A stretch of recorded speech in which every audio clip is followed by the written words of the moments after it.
Happy Tuesday. Should I say happy Foods Day? Yeah. Thanks.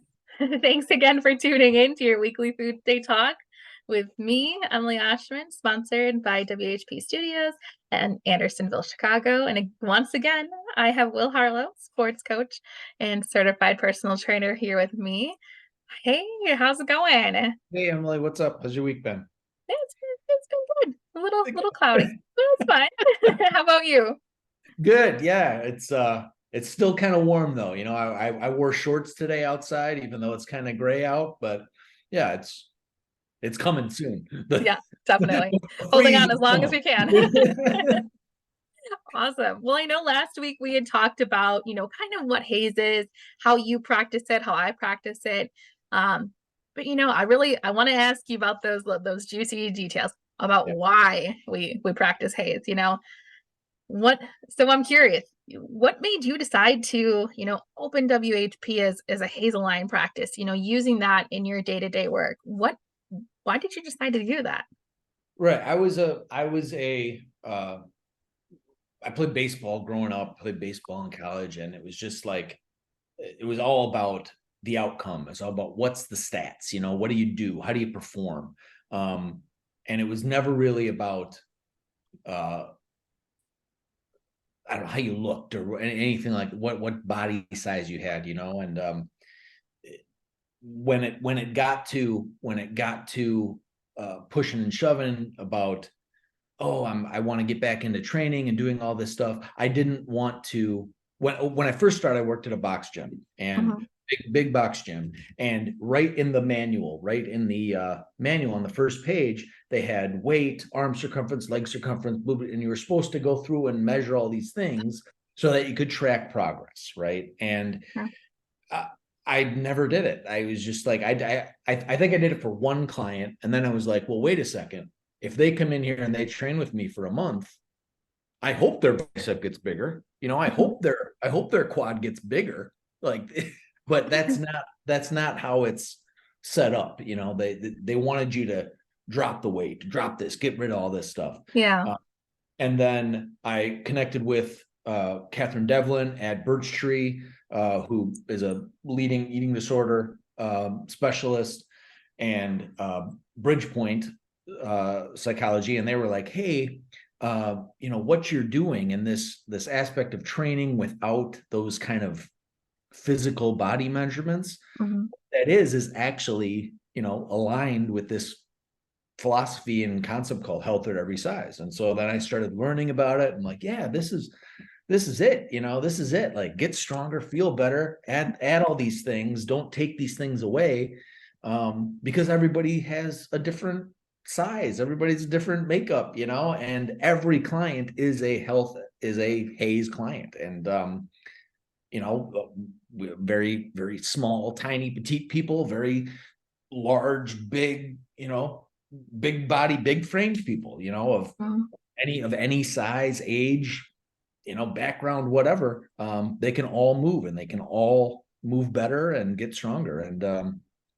And so opening these studios and having the private studios, I think, was a great way to focus in on that person, that individual person, um, and let them have a space where they can kind of let it out, kind of let it rip when they want to, and not have to be in the eye of everybody else, and Mhm. really give time to themselves. And so that's the goal, and that's the kind of company that I want to build, and I want to lead. Yeah. That's a unique story. You kind of found your way in before even knowing what it was. Yeah, That's yeah, that's yeah, pretty yeah, unique. yeah. Yeah, right. It was just like, oh wow, oh, I better read this book now. And so I read the book, and like, oh yeah, diets never work. Like, you're yo-yoing up and down. And everybody thinks about the nutrition and the exercise as like, as together, and you got to do one or the other, and they have to be together. And um, yeah, we want to be a holistic wellness Yeah. resource. Um, but we want to do it in our healthy way that focuses on you as a person and what you're going to do and how you're going to act and how you're going to move, how you're Mhm. going to feel, versus, you know, 100% how you're going to look. You Yeah. know, everybody wants to look good. Everybody wants to feel good. Everyone wants their clothes to fit well. Hmm. And strength training is the secret sauce to that. It helps. Yeah. It helps you age gracefully, and that's the goal. Yeah. And I think You, I've, yeah. How'd you get into it? yeah. So mine's a little different because so in school, when I was becoming a dietitian, it almost felt misleading, telling people to, yeah, we cut back the calories, your health improves. And I think especially as, personally as a larger bodied individual, me going, yeah, just do this, you'll lose the weight, you'll be healthier. When I know, myself, that doesn't happen. Like, Yeah. 95% of the time, our diets fail.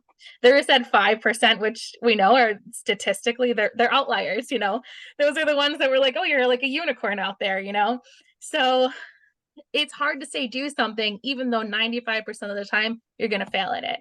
Yeah. So it's, and the funny thing is, we cut so much, but people do that already in their diets, because they're afraid to try things, or they've heard it from, the media, like, hey, let's not eat eggs because it's bad for your cholesterol.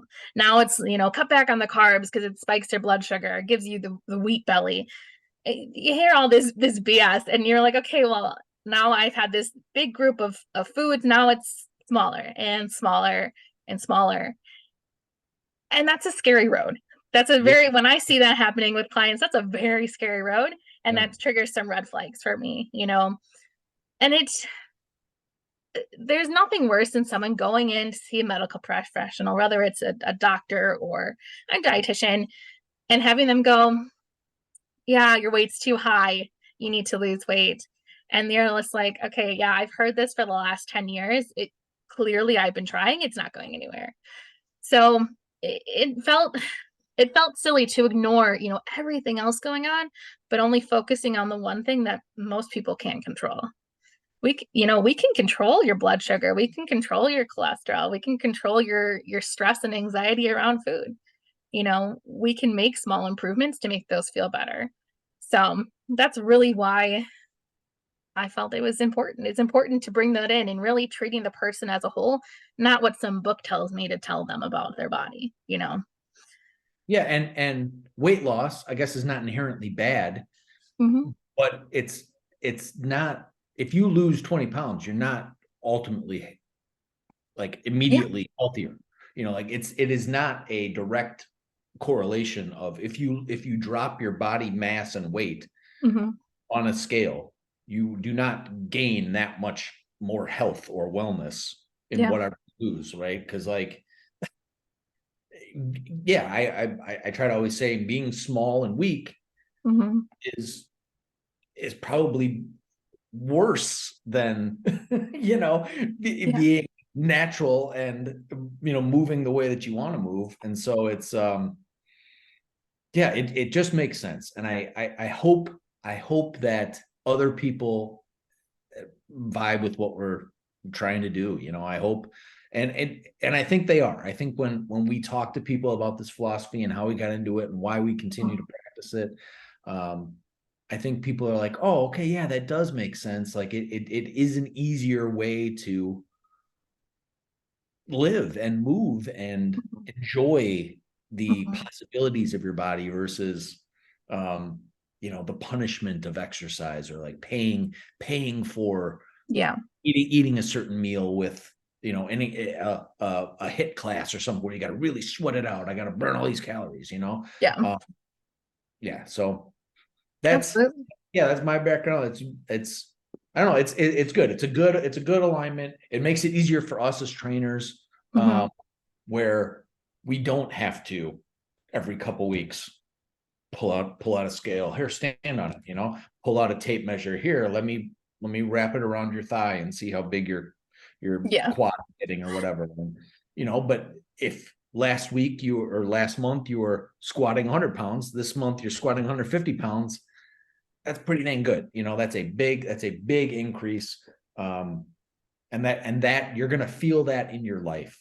You're Yeah. going to feel that in your everyday life more than dropping Mhm. 20 pounds.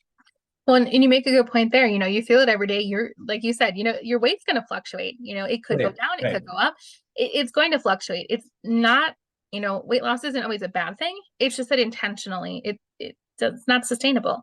But when you're making changes focusing on your health, yeah, absolutely. It's a fluctuating thing. But then, you know, you could be, training, like you said, increasing your squats, maybe your composition changes, your weight might not change. Maybe your right, composition does. And now you feel all this confidence, even though you're still the same weight that maybe when you started. right. So Maybe even heavier. Right. yeah. Yeah. So it just resonates well. It feels like you're actually treating the person, not giving them the same advice you give every single person. So Yeah.